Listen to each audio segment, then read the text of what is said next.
kitchen and we are gonna cut up a pineapple today. So here's my pineapple. And yes, my first tip for you is wash it. You don't know who or what has touched it on the outside. So I washed this in the sink. We are now ready to get this cut up. You do want to, sometimes you can smell it and it'll smell nice and sweet, but the other way to check your pineapple is to pull a leaf out of the top.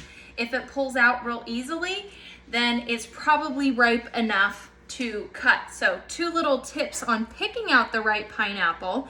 And then when you get it home, here's another tip for you.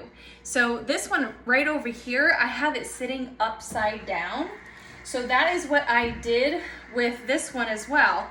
So if you sit it upside down until you're ready to cut it up, what happens is all of those sugars that are in the fruit are able to redistribute throughout the fruit, because you know it's been sitting like this for quite some time. So if you flip it upside down, those sugars actually run back into the base, or all throughout the fruit, I should say. So a couple tips for you. Now let's cut up this pineapple. We are going to use the pineapple wedger, and here are my tips on using that. First off, to do this, you need a nice, big, sharp knife. So I'm using our 8-inch chef's knife. I'm gonna go ahead and cut off the top, set that to the side here. We are gonna cut off the bottom.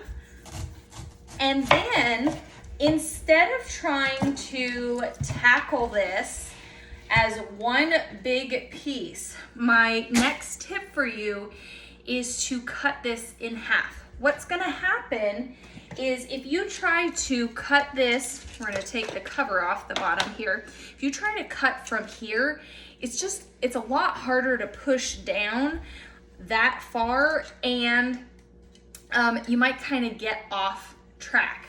So the best thing to do is to go ahead and cut your pineapple in half. So you have 2 smaller pieces to wedge. All right, so we got this half over here, and we have this half over here.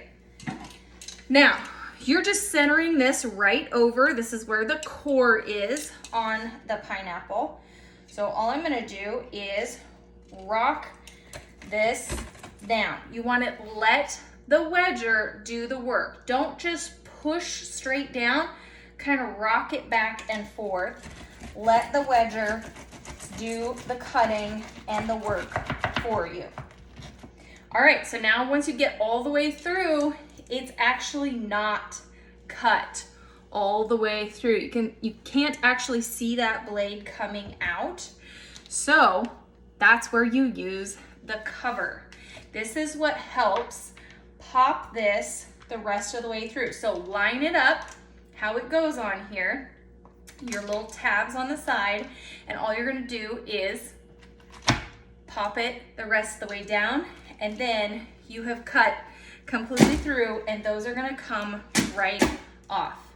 So you are left with just the pineapple that you're going to eat, just like that.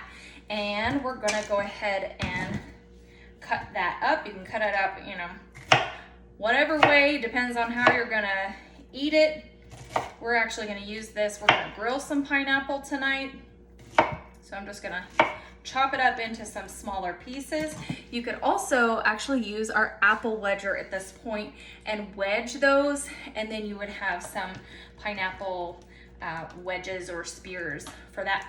So that's how you cut up the pineapple easily with our wedger. Same thing on the other side. We're just gonna walk it down or rock it back and forth till we get to the bottom, and then line it up with the base, and there you go. That's the rest of the way through. So I hope this was helpful. Let me know if you have any questions. Bye.